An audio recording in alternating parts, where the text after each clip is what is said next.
बिस्मिल्लाहिर्रहमानिर्रहीम। हमने जनाब शुरू किया था कंपनी लॉ को और उसके कुछ बेसिक कॉन्सेप्ट को हम सीख रहे हैं आजकल। अभी एक इंट्रो स्टाइल में हम काम कर रहे हैं। सबसे पहले हमने कॉन्सेप्ट ऑफ लिमिटेड लाइबिलिटी को लर्न किया था कि कॉन्सेप्ट ऑफ लिमिटेड लाइबिलिटी क्या है। हम इस नतीजे पर पहुंचे थे कि भाई लिमिटेड लाइबिलिटी के कॉन्सेप्ट का ये चार मीनिंग है। Liability of the company, liability of director, liability of member और liability of member partly paid share. ये चार बातें हमें क्लियर हो गई, पक्की बात है। फिर हमने कहा यार जब कोई इदारा सेपरेट लीगल एंटिटी बन जाए, कौन से इदारे हैं जो सेपरेट लीगल एंटिटी बन जाते हैं? दो इदारे हैं। दूसरा कौन सा है? बॉडी कॉर्पोरेट, ठीक है ना। दूसरा कौन सा है? Body corporate. एक तो कंपनी बन जाता है, एक जो कंपनी नहीं भी है, बॉडी कॉर्पोरेट है, वो भी क्या बन जाता है? जब भी कोई इदारा सेपरेट लीगल एंटिटी में कन्वर्ट हो जाए तो उसको ये चार करैक्टरिस्टिक्स मिल जाते हैं। परपेचुअल, यानी अब ये इदारा हम ख़त्म करेंगे तो ख़त्म होगा, नहीं तो नहीं होगा, ठीक है ना। हम कंपनी को ख़त्म भी तो कर सकते हैं। प्रीवियसली हमारे सिलेबस में शामिल था, इस दफ़ा निकाल दिया है वाइंडिंग अप, ठीक है ना। आपका सिलेबस एक पूरा चैप्टर तो वो निकल गया है, ठीक है ना। वाइंडिंग अप के कंपनी को वाइंड अप कर दें, ख़त्म कर दें भाई, ठीक है। या किसी इदारे को गवर्नमेंट ख़त्म करना चाहे, कोई बॉडी कॉर्पोरेट, लेकिन खुद से उसके मेंबर की डेथ होने की वजह से कंपनी की डेथ नहीं हो रही, जबकि पार्टनरशिप की हो जाती थी। और इंडिविजुअल में तो बंदा ही इंडिविजुअल होता था। कॉमन सील, उसकी कोई स्टैंप होगी। एसेट और लाइबिलिटीज अपने नाम से, और केस भी अपने नाम से फाइल करेगा, और उसके ऊपर केस भी होगा तो उसके नाम से होगा। ये वाली बात हमने समझी। फिर जनाब हम कल आए तो हमने स्टार्ट लिया टाइप्स ऑफ कंपनीज। हमने कहा कंपनी को हम तीन बुनियादों पर कैटेगराइज करने जा रहे हैं। Number one, on the basis of share. Number two, on the basis of. Number three, on the basis of control. On the basis of control. फिर हमने on the basis of share को कल हमने देखा। हमने कहा जी व्हाट इज़ प्राइवेट कंपनी? एक ऐसी कंपनी जिसके आर्टिकल्स में तीन शराइत लगी हुई हों। Restrict right to limit member to, prohibit invitation to. अगर ये तीन कंडीशन कहाँ लगी हुई हैं? आर्टिकल्स में, तो ये कंपनी क्या है? प्राइवेट कंपनी है। इस तरह की कंपनी दो तरह की हो सकती है, single member company and other than single member. फिर हमने कहा यार अगर ये तीन कंडीशन ना लगी हों, तीनों ही ना लगी हों, लेकिन तो फिर पब्लिक कंपनी। लेकिन लॉ ने पब्लिक कंपनी को ऐसे नहीं डिफाइन किया, बल्कि कैसे डिफाइन किया? Company which is not a private company, ऐसे डिफाइन किया, ठीक है ना। Company which is not a private company, ऐसे डिफाइन किया लॉ ने। अच्छा जी, ये भी दो तरह की है, लिस्टेड एंड अनलिस्टेड। अनलिस्टेड कौन सी है? जिसने जो ऑफर तो कर सकती है लेकिन अभी ऑफर किए नहीं है। डन हो गई बात जी। ये सारा काम हमने कल कर लिया। आज हम इसकी दूसरी टाइप पर चलते हैं, on the basis of liability. On the basis of liability कितनी बेसिस थी जी? तीन बेसिस। कौन कौन सी? On the basis of share. On the basis of share क्या कैटेगरी बनी? Private, public. प्राइवेट में दो बनी, SMC, other than SMC. Public में दो बनी, लिस्टेड, अनलिस्टेड, ठीक है ना। अब हम दूसरी तरफ आ गए हैं, किधर? On the basis of liability. वो कहते हैं on the basis of liability भी हम कंपनी को तीन हिस्सों में बांटने जा रहे हैं। Number one, limited by share, यानी liability of the member is limited to the amount of share capital they have invested। वो जो ओरिजिनल कॉन्सेप्ट हमने अभी तक कंपनी का लिया, actually that is limited by share. No liability in case of fully paid share. अगर हमारे fully paid share का कॉन्सेप्ट पढ़ लिया था हमने, भाई 10 रुपये का एक शेयर है, अगर 10 रुपये मैंने दे दिए हैं तो मेरी लाइबिलिटी क्या है? कहता है कोई लाइबिलिटी नहीं है। अच्छा, अगर 10 पूरे नहीं दिए तो जितने पैसे रहते हैं वो मेरी लाइबिलिटी है। Liability up to the unpaid amount if shares are. लेकिन ये वाली कंपनी अब बनाना अलाउड नहीं है। 2017 के बाद ये कंपनी नहीं बन सकती। पुरानी कोई बनी हुई है वो भी चल रही है। Limited by guarantee, limited by guarantee. Limited by guarantee में होता क्या है कि जो कंपनी बनाने वाले लोग हैं ना, इनका आगे चल के नाम रखेंगे सब्सक्राइबर, जो कंपनी बना रहे होंगे, ठीक है ना। जो लोग कंपनी बना रहे हैं ना, जो सब्सक्राइबर हैं, वो गारंटी दे रहे हैं कि यार अगर कोई कंपनी डिफ़ॉल्ट करेगी ना, तो यार हम 5 लोग मिलके कंपनी बना रहे हैं या 10 लोग मिलके कंपनी बना रहे हैं, हम हर बंदा 1-1 करोड़ रुपए की गारंटी दे रहे हैं। अगर कंपनी डिफ़ॉल्ट करेगी तो हम 1-1 करोड़ रुपया उस वक्त देंगे। हम इदारे को, इदारा कौन है? SCCP। At the time of registration हम गारंटी के डॉक्यूमेंट्स प्रोवाइड कर रहे हैं कि जनाब टेंशन ना ले, अगर कंपनी डिफ़ॉल्ट करेगी तो हम गारंटर हैं, इसके इतने इतने पैसों की गारंटी है। अगर लॉस इससे भी बड़ा हो गया तो उसके गारंटर नहीं है, इतनी अमाउंट के गारंटर है, ठीक है ना।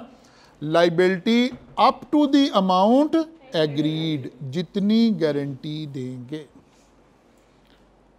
डन। आमतौर पर बिजनेस के नेचर पे डिपेंड करता है, कैसा बिजनेस है वैसे ही हमें चलना पड़ेगा, वैसे ही सोचना पड़ेगा, वैसे ही देख रहे होंगे। कुछ बिजनेस है हमें पैसे की ज़रूरत ही है, तो पैसा कंपनी में कैसे आता है? कैपिटल के थ्रू ही आता है। तो भाई शेयर बेचेंगे, शेयर हम खुद ही शेयर अपनी कंपनी के खरीदेंगे, वहाँ से कंपनी में पैसा आएगा, उस पैसे से हम बिजनेस करेंगे, और यही हमारी लाइबिलिटी होगी, लिमिटेड लाइबिलिटी, कि अगर कंपनी खुदा ना खास्ता डूबने लगी तो हमारा पैसा भी डूब जाएगा, ठीक है ना। अब हम एक ऐसा बिजनेस कर रहे हैं कि जहाँ बिजनेस में पैसा नहीं चाहिए, कोई सर्विस इंडस्ट्री का बिजनेस कर रहे हैं। अगरचे चार्टर्ड अकाउंटेंट कंपनी बना नहीं सकते, ठीक है ना, लेकिन मैं आपको एग्जांपल दे रहा हूँ। फ़र्ज़ किया हम एक ऑडिट की कंसल्टेंसी फर्म बना रहे हैं। ऑडिट फर्म में हम कंपनी नहीं बना सकते, कंसल्टेंसी में तो बना सकते हैं ना। हम एक कंसल्टेंसी फर्म बना रहे हैं। अब कितना पैसा चाहिए भाई? भाई एक दफ्तर लेना है, उसमें कोई बैठने की जगह अरेंज करनी है, दैट्स इट। कोई प्लांट थोड़े खरीदना है, कोई मशीनरी थोड़े खरीदनी है, कोई रॉ मटेरियल थोड़े खरीदना है कि उसमें पैसा चाहिए हमें। तो हो सकता है एक बड़ी अच्छी सी ऑडिट फर्म बनाने के लिए 20, 25, 30 लाख, 50 लाख रुपया चाहिए, दैट्स इट। 1 करोड़ रुपया चाहिए, दैट्स इट। बहुत ही हाई फाई आपने अच्छा सा ऑफिस बनाना, लेकिन उस तरह का तो नहीं है बिजनेस के 10 अरब रुपया चाहिए तो इतना पैसा चाहिए। लेकिन लोग जो हमारी कंपनी के साथ काम करेंगे, दे वांट कि यार अगर कंपनी कभी डिफॉल्ट कर जाए तो हमें पैसे मिलेंगे कहाँ से? इनके तो 4 कंप्यूटर पड़े हैं, इन्हें बेच के क्या आएगा? तो भाई ख्याल पैदा हो, हमने कहा नहीं यार हमें पैसा वैसे तो चाहिए नहीं, एज ए कैपिटल तो पैसा चाहिए नहीं, तो ओके यार हम मेंबर अपनी गारंटी प्रोवाइड कर रहे हैं ताकि जो लोग हमारे साथ काम कर रहे हैं वो कंफर्टेबल हो जाए। बात समझ आई है? जो लोग हमारे साथ काम कर रहे हैं वो कंफर्टेबल हो जाए कि यार अगर नुकसान हो गया तो पैसे कहाँ से पूरे होंगे? इस कंपनी में तो कोई एसेट नहीं है, कोई चीज़ नहीं है, क्या बेचेंगे उस वक्त? तो इस तरह की कंपनीज क्या बन जाती हैं? Limited by. अब इस कंपनी के पास 2 ऑप्शन है, इट मे और मे नॉट हैव। हम शेयर कैपिटल भी रख लें और या हम कहें यार हमारे ऐसा बिजनेस है हमें शेयर कैपिटल 0 चाहिए, शेयर कैपिटल है ही नहीं। शेयर कैपिटल के नाम से कितने पैसे आए? 0। सारी हमने गारंटी प्रोवाइड की, या हमने कहा नहीं यार 10-20 लाख तो चाहिए ना, तो 10-20 लाख शेयर कैपिटल ले आते हैं और बाकी गारंटी प्रोवाइड कर देते हैं। इसलिए क्या लिखा हुआ है? इट मे और may not have share capital.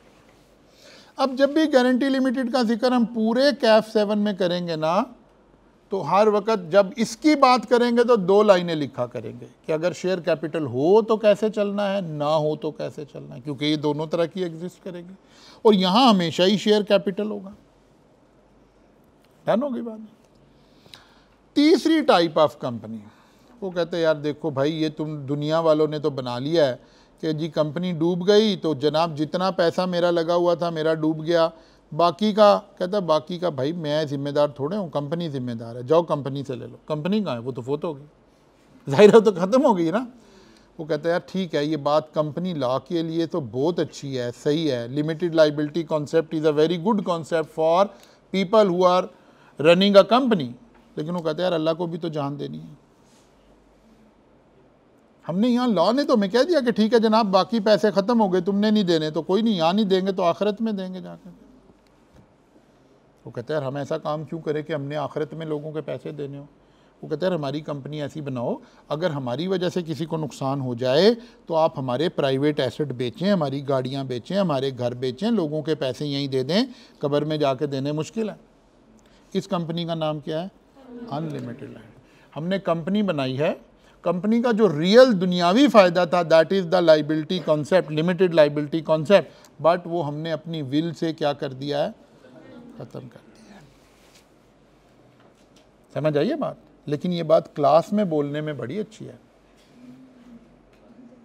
बाहर निकल के देखें कोई ऐसी कंपनी है तो पता चलेगा कोई भी नहीं है, क्योंकि कंपनी बनाता ही वो है जिसने लिमिटेड लाइबिलिटी कॉन्सेप्ट लगाना हो। अगर ये नहीं लगाना तो भाई फिर कंपनी बनाने की ज़रूरत नहीं है। बात समझ आ रही ना? लेकिन बहरहाल कंपनी लॉ आपको अलाउ करता है कि आप कौन सी कंपनी बनाएं? Unlimited liability. अनलिमिटेड लाइबिलिटी का मतलब है इसके जो सब्सक्राइबर होंगे, इसके जो मेंबर होंगे, अगर इस कंपनी में नुकसान हो गया तो उनके पर्सनल एसेट्स भी बेचकर पैसे पूरे कर दिए जाएंगे। इसका मतलब है it becomes just like partnership. लेकिन आप इसे पार्टनरशिप कहेंगे नहीं, है तो ये कंपनी। इसमें बाकी सारे फायदे आ गए हैं, ज़रा गौर करें, इसमें बाकी सारे फायदे आ गए। सर कौन से फायदे आ गए हैं? ये वाले सारे फायदे आ गए हैं। कौन से? परपेचुअल सक्सेशन वाले, ठीक है ना, कॉमन सील वाले, वो वाले तो बेनिफिट आ गए हैं ना, उसमें तो कोई प्रॉब्लम नहीं है। बात समझ आइए? इसकी परपेचुअल सक्सेशन होगी, अपने नाम से सू करेगा, अपने नाम से एसेट खरीदेगा, बाकी सारी चीज़ें आ गई हैं। एक चीज़ नहीं है, इसकी लाइबिलिटी लिमिटेड नहीं है। लाइबिलिटी कौन सी हो गई है? अनलिमिटेड हो गई। अच्छा जी, ओके नाउ अब इनकी डेफिनेशंस आपकी किताब ने लिखनी शुरू की। Company limited by share. Company limited by share means a company having liability of its member limited by memorandum to the extent of amount, if any, remaining unpaid on these shares respectively held by them. Most business that incorporate as a company are companies limited by 95% नहीं बल्कि 99% companies यही होती है। ठीक है ना, बाकी दो कंपनीज तो बस लिखने लिखाने के लिए, हाँ गारंटी वाली फिर भी कुछ नजर आ जाती। Company limited by guarantee means a company having the liability of its member limited by memorandum to such amount as member may respectively thereby undertake to contribute to the asset of the company in the event of being.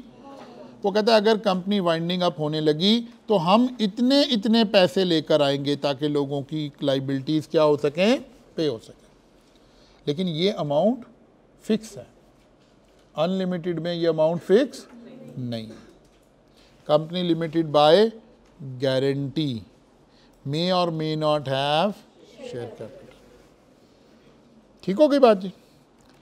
फिर आ गया unlimited. Company means company not having any limit on the liability of its member. This has all the advantages of normal company concept that liability of the member is not limited, although which can be called on in the event of winding. In practice, unlimited companies are fairly rare.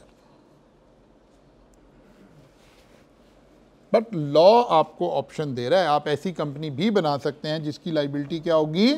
Unlimited होगी। Done होगी बात। On the basis of control, on the basis of control company को हमने कितने हिस्सों में बांटा था? 3 हिस्सों में। On the basis of share कौन कौन सी कंपनी नजर आ रही हैं? Private and public. On the basis of liability 3 company नजर आ रही हैं, limited, guarantee, unlimited. On the basis of control, on the basis of control, control की बेसिस पर फिर 3 तरह की company. One is holding company, other is subsidiary company, other is associated company. ठीक है ना। अगर किसी कंपनी को कोई दूसरी कंपनी कंट्रोल कर रही हो, कैसे? इन्वेस्टमेंट करके, डिसीजंस को कंट्रोल कर रही हो, तो फिर ये कॉन्सेप्ट लगेगा। होल्डिंग कंपनी किसे कहते हैं? ऐसी कंपनी जिसके पास मेजॉरिटी शेयर होल्डर कोई और हो, यानी वो कंपनी जो किसी दूसरी कंपनी में मेजॉरिटी शेयर होल्ड करे। Majority means more than 50%। ठीक है ना। मसलन हमारे पास फर्ज किया एक एमसीबी है, एक डीजीसी है, डीजी सीमेंट।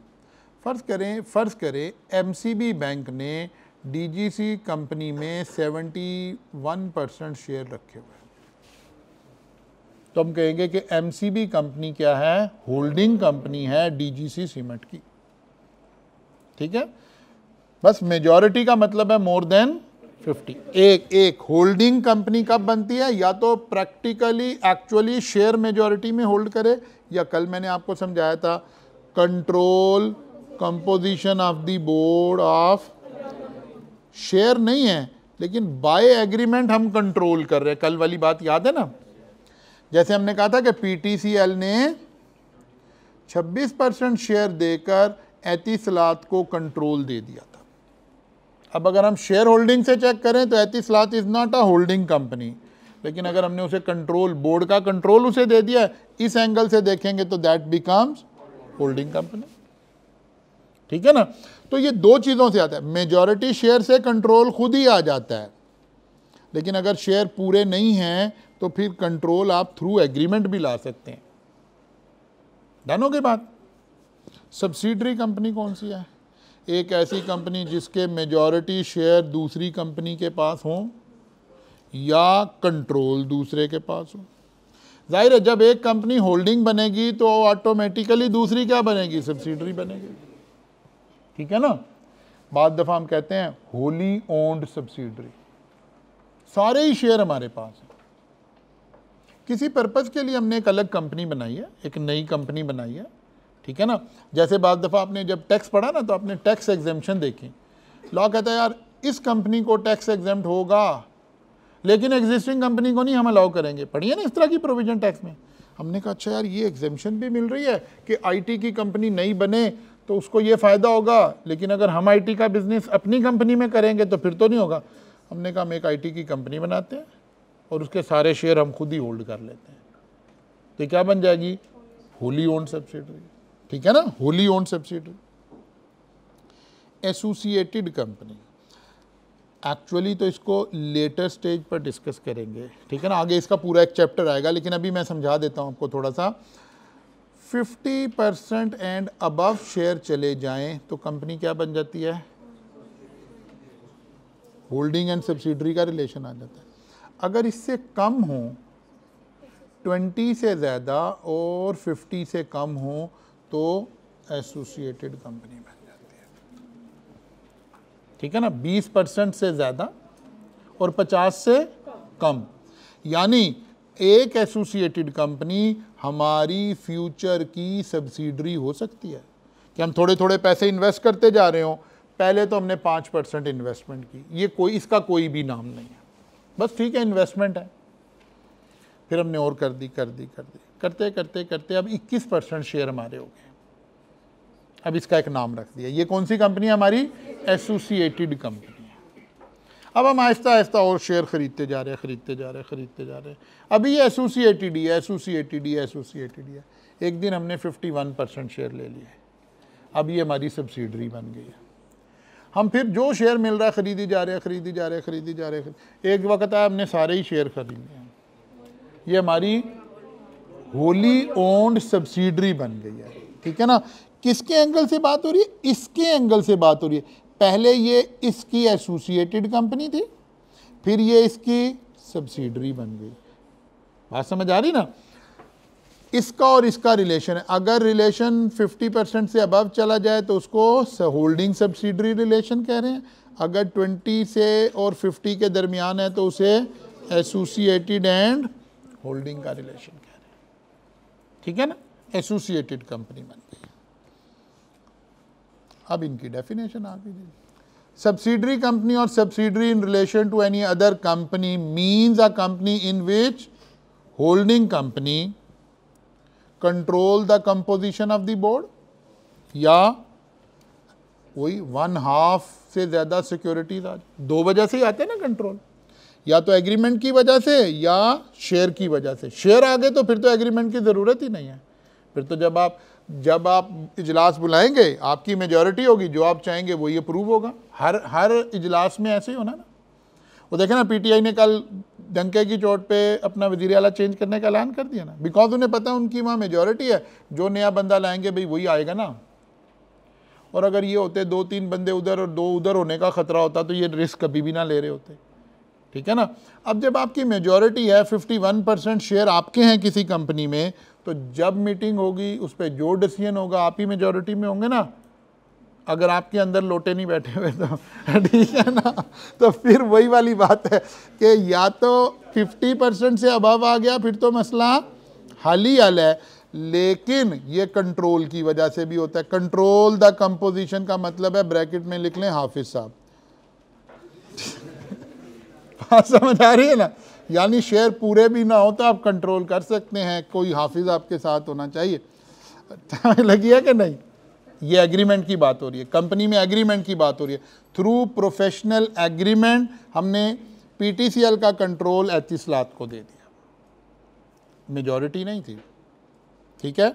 और अगर वो हमारे कंपनी में 51 इन्वेस्ट ही कर देते तो उन्हें हमारे एग्रीमेंट की ज़रूरत ही नहीं है, अब तो उनका खुद ही कंट्रोल आ गया। डर होगी बात जी। However, such clause or clauses of holding company shall not have layer of subsidiaries beyond such number as may be। अच्छा, ये क्या बात लिखी है, ये लिखी हुई है कि जैसे ना एक कंपनी है, जगह खाली मिल जाए, चलो यही, ये एक होल्डिंग कंपनी है, ये इसकी सब्सिडरी है।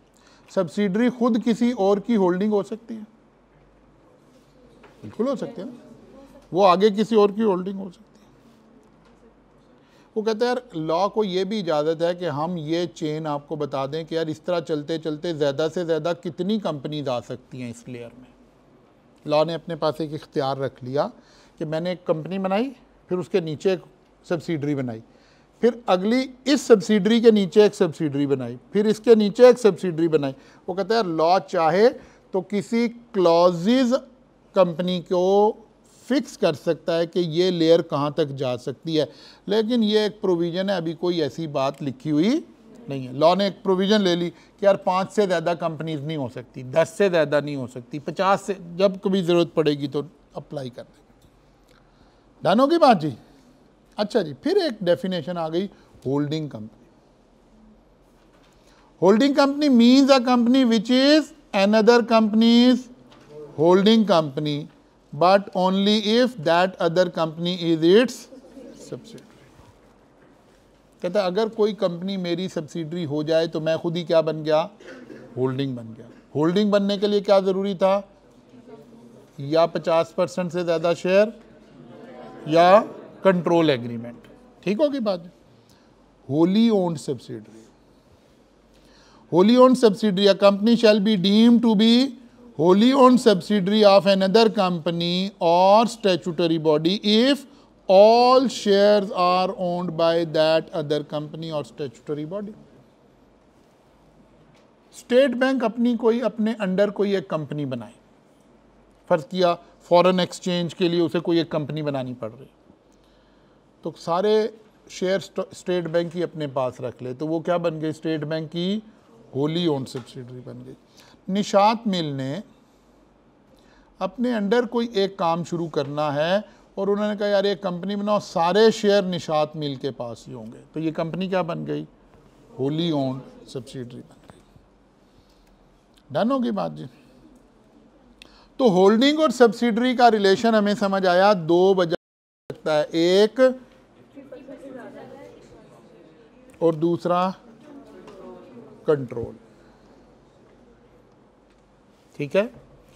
एक कंपनी क्या बन जाएगी, होल्डिंग बन जाएगी। दूसरी क्या बन जाएगी? सब्सिडरी बन जाएगी। आप में से जो बच्चे FR2 पढ़ रहे हैं, कितने बच्चे पढ़ रहे हैं? गुड। तो यहाँ हम इस रिलेशन की लीगल साइड देख रहे हैं, ठीक है ना। इस वक्त हम इस रिलेशन की लीगल साइड देख रहे हैं। आप FR2 में रिपोर्टिंग साइड देखेंगे, ठीक है ना, कि यार ये कंपनी अपने अकाउंट्स बनाएगी, ये कंपनी अपने अकाउंट्स बनाएगी, लेकिन एक अकाउंट इन दोनों के इकट्ठे बनाएंगे जिसका नाम,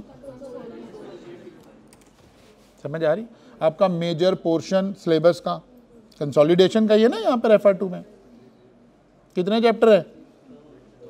दो चैप्टर है और अच्छा खासा वेटेज है इनका, ठीक है। फिर फाइनल में भी जब आप पढ़ते हैं तो वहाँ भी इसका वेटेज आता है, बड़ा हैवी वेटेज आता है। इसका मतलब है आप वहाँ रिपोर्टिंग साइड पढ़ रहे हो कि भाई इधर भी सेल हो रही है, इधर भी सेल हो रही है, अब इनको इकट्ठे कैसे करना है। दो बैलेंस शीट को पकड़ के क्या लाइन बाय लाइन ऐड करना है या क्या अकाउंटिंग की एडिशन का रूल है, इसका नाम है, ये समरी है उस सारी कंसोलिडेशन की। या दो प्रॉफिट एंड लॉस अकाउंट को उठा के क्या मैथ की तरह ऐड करना है या कोई और रूल्स हैं, तो पता चलेगा कोई और रूल्स हैं। आप वहाँ ये वाली बात पढ़ रहे हो, हम इनकी लीगल साइड पढ़ रहे हैं कि अच्छा कंट्रोल आया कब, होल्डिंग कब हुई, फलां कब हुई, दिमाग कब हुई, ये वाली बात पढ़ रहे हैं। डन हो गया। ये दोनों काम उधर अकाउंटिंग स्टैंडर्ड उसको रेगुलेट करेंगे और इधर कंपनीज एक्ट 2017 उसको रेगुलेट करेगा। डन होगी बात जी। और कंपनी, बस कर दें, क्या बात है। अच्छा पता इसे भी है कि पढ़ाना नहीं है सर ने। अब वोटिंग ही पढ़ने लगे हैं बेसिकली ना, बस इस अच्छा जी। इसके बाद आ गया वो इदारा जो हमारे कंपनी को रेगुलेट करेगा, मॉनिटर करेगा, जो उसका क्या कहलाएगा, रेगुलेटरी बॉडी कहलाएगी, ठीक है ना। हमने एक इदारा बनाया जिसका नाम रखा SECP, securities and exchange commission of, जिसको हम खाली कमीशन भी बोल देते हैं। The commission means security and exchange commission of Pakistan, constituted under section 3 of Securities and Exchange Commission of Pakistan Act 1997। 1997 से पहले ना हमारे पास एक इदारा होता था जिसका नाम था CLA, कॉरपोरेट लॉ अथॉरिटी, ठीक है। कंपनीज को ये रेगुलेट करता था। वो जो हमारा कंपनी लॉ था ना 1984, उसके तहत ये बना हुआ था एक इदारा। ये जैसे कोई भी सरकारी दफ्तर होता है ना, ये एक वैसा ही दफ्तर था, इसकी हालत भी वैसी थी, सब कुछ ऐसे ही था। लेकिन 1997 में तो हमने बिल्ड किया ना, तो इससे पीछे कुछ काम हो रहा होगा दायरा। 94, 95 में हमें ख्याल आया कि नहीं यार ये एक कॉरपोरेट दुनिया है, इसको हमें अच्छे तरीके से हैंडल करना चाहिए।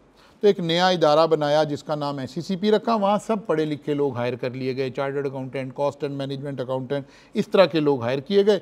और अब ये अगर हम पाकिस्तान के चंद बेहतरीन इदारों में शुमार करें तो उनमें से एक नज़र आएगा जहाँ अब करप्शन नहीं है, जहाँ सारी चीज़ें साफ़ सुथरी हैं, जहाँ सारा ऑटोमेशन है, जहाँ ईच एंड एवरीथिंग हमारी स्टेट ऑफ द आर्ट है। ये उन चंद इदारों में से अगर पाकिस्तान में 4-5 अच्छे इदारों का नाम लें तो उसमें ये शुमार हो रहा होगा, ठीक है ना। बाकी कौन से हैं? बाकी भी है ना, जैसे हमारी स्टॉक एक्सचेंज एक वन ऑफ द बेस्ट इदारा है हमारा, ठीक है। SECP है एक, अभी हम इसमें ही लिखेंगे CDC, सेंट्रल डिपॉजिटरी कंपनी, ठीक है। CDC, central depository company. हम अपने मुल्क के बारे में बहुत सारी नेगेटिव बातें करते हैं। हमें ऐसे लगता है कि हम किसी जंगल में रह रहे हैं और पता नहीं क्या हो गया है और क़यामत आने वाली है, और ऐसा नहीं। हमने दुनिया में बहुत सारा अपनी कामयाबियों के झंडे भी गाड़े हुए हैं, ठीक है ना। मसलन हम उन दुनिया के चंद ममालिक में थे जो बिल्कुल शुरू में आए, यानी उस वक़्त अभी कोई मुल्क उसके मुकाबले में नहीं था, जिन्होंने कंपनीज़ के शेयर को डिजिटलाइज कर दिया था, ठीक है। अभी इंडिया में और बड़े बड़े तरक्की याफ्ता मुल्कों में ऐसा काम नहीं हुआ था। हमारा जो नादरा का इदारा है, हाँ सबसे अच्छा इदारा नादरा, ठीक है, ये नादरा इदारे का जिक्र कर रहा हूँ, ठीक है ना। हैं किसका है? नहीं, अब ठीक हो गया। और ठीक हो गया यार, तुम लोग असल में नेगेटिव बातें ज़्यादा पढ़ते हो, पॉजिटिव कम पढ़ते हो। आपको पता है अब आपके CNI से के ऊपर आपकी जो पिक्चर है, आप घर बैठे अपनी पिक्चर नादरा के सेटअप से चेंज कर सकते हैं, ठीक है ना। अब आप अपनी कोई अच्छी सी पिक्चर लगाना चाहते हैं तो लगा लें किसी दिन मुंह धो के, ठीक है ना। तो कहने का मतलब ये है, आप लोग नेगेटिव साइड को ज़्यादा देखते हो, पॉजिटिव साइड को कम देखते हो। मुझे अभी रिसेंटली, मैंने शायद आपकी क्लास में ही कहा था, नादरा का जिक्र हुआ था कल परसों। मुझे अभी लेटेस्ट, बिल्कुल पिछले 4-5 रोज़ पहले नादरा के साथ इंटरेक्शन में आने की ज़रूरत पड़ी। मेरी बेटी का वो 18 ईयर्स की हुई तो उसका शनाख्ती कार्ड बनना था, तो ये बरकत चौक वाले नादरा के सेंटर में मैं गया। It was an amazing experience, ठीक है ना। हम सिर्फ नेगेटिव साइड देखते रहे अपने मुल्क की, नेगेटिव, किसी और मुल्क में जाएं तो वहाँ खाली पॉजिटिव देखते हैं और अपने मुल्क में सारी नेगेटिव देखते हैं। सबसे बड़ा मसला हुआ करता था, खैर मुझे साल पहले हमारी सारी फैमिली के पासपोर्ट चेंज होने थे, तो वो उसमें मुझे ये इससे वास्ता पड़ा पासपोर्ट ऑफिस से। हाईली एफिशिएंट, जो जितने वहाँ पे सिस्टम के फ्लॉज थे ना, वो सारे रिमूव कर दिए हुए थे उन्होंने।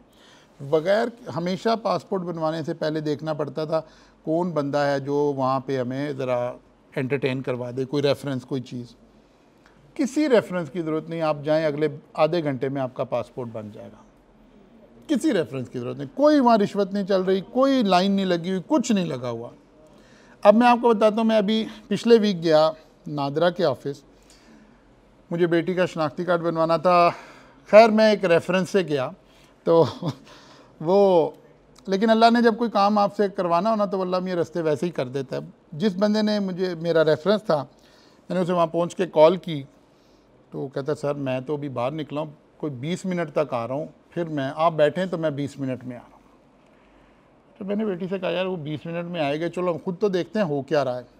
तो मैं काउंटर पे गया, मैंने उसे कहा मुझे टोकन दे दो। उसने कहा जी कौन सा टोकन लेना है।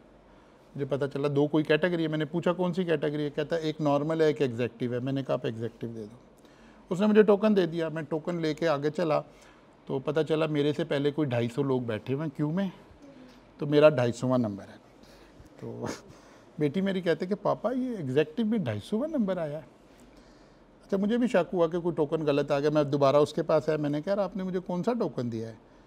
कहता यार ये नॉर्मल दिया है। मैंने कहा मैंने आपको एग्जेक्टिव कहा था। कहता अच्छा जी दोबारा दे देता हूँ। उसने दोबारा टोकन डाला, अब टोकन का नंबर लगा, इमीडिएटली हमारा नंबर है, हमारे से पहले वो कोई मौजूद ही नहीं है। मैक्सिमम 4 मिनट के अंदर सारा डेटा फीड हो गया, सब कुछ हो गया। विद इन 5 मिनट हम फारिग हो गए। और इसकी फ़ीस थी 2500 रुपया। और ये फ़ीस वहाँ किसी ने मांगी नहीं है हमारे से, कहीं बैंक में नहीं जाना, कहीं लाइन में नहीं लगना, पहले फ़ीस जमा कराओ, कुछ नहीं। उन्होंने सारा काम करके उन्होंने एक टोकन नंबर दिया।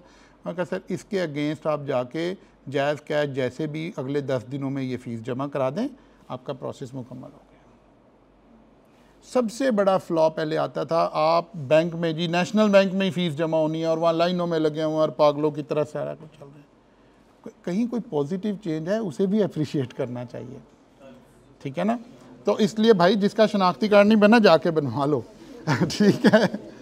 तो नादरा दुनिया के बड़े तरीन डेटाबेस में से एक डेटाबेस है, क्योंकि हम बड़ा मुल्क हैं, 25 करोड़ आबादी वाला मुल्क है। तो ये एक बहुत बड़ा एफिशिएंट हमारा आईटी का, जिस वक्त नादरा का आगाज़ हुआ था ना, हमारे मुल्क में आईटी के प्रोफेशनल शॉर्ट हो गए थे, क्योंकि इतनी बड़ी रिक्रूटमेंट चाहिए थी इधर। और वो एक बड़ा अच्छा बड़ा एफिशिएंट हमारा इदारा है। सारे ही इदारे बुरे नहीं हैं, सारे ही बुरे हों तो हम मुल्क में सर्वाइव कैसे कर रहे हैं। हमने सारा ही लूट के खा लिया हो तो हम एटमी ताकत कैसे हैं, हम दुनिया में आबाद कैसे हैं, हमारे एयरपोर्ट कैसे हैं, रेलवे कैसे है, बाकी सारा कुछ कैसे है। इसलिए नेगेटिव भी चीज़ें कहीं गलत हो रहा हो उसे हमें तनकीद करना चाहिए, लेकिन जहाँ पॉजिटिव हो रहा हो उसे भी अप्रिशिएट करना चाहिए। हमें अपने मुल्क के बारे में हमेशा पॉजिटिव सोचना चाहिए। तो जनाब 1999 में हमने एक SCCP बना लिया जो कि रिप्लेस होके आया था corporate law authority. Corporate law authority वैसा ही इदारा था जैसा सरकारी इदारा हमारे जहन में होता है। आप सरकारी इदारे में जाए ना, तो जो ऑफिसर होता है ना, उसने अपनी चेयर जंजीर से बांधी हुई होती है। आज ऐसे जैसे वो ग्लास हमने बांधा होता है ना, ऐसे ही बांधी होती है। गंदी बिल्डिंग होती है, पान की फिर बुरा हाल होता है। SECP ये कॉरपोरेट लॉ अथॉरिटी ऐसे ही था, लेकिन नादरा अब ऐसे नहीं है। और बहुत सारे CLA ऐसे नहीं हैं। ये सारे इदारे बड़े एफिशिएंट हैं, ना यहाँ सरेआम रिश्वत चलती है। हो सकता है किसी बड़ी रिमोट ट्रांजैक्शन में कहीं कोई 1% कोई बुरी बात भी हो रही हो, लेकिन इन जनरली हम दुनिया के शायद दुनिया में 3 या 4 या 5 मुल्क दुनिया में पूरी में ऐसे होंगे जिसमें आप कंपनी अपने ऑफिस में बैठ के रजिस्टर करा लेते हैं। आपको एक दफ़ा भी कहीं ऑफिस जाने की ज़रूरत पेश नहीं आती है, सारा डिजिटल काम हो जाता है। तो ऐसा नहीं है कि हमने कुछ नहीं कर रखा, हमने बहुत कुछ कर रखा है। कल आएंगे तो SECP के सिस्टम को पढ़ेंगे इंशाल्लाह, यहाँ से आगे चलेंगे।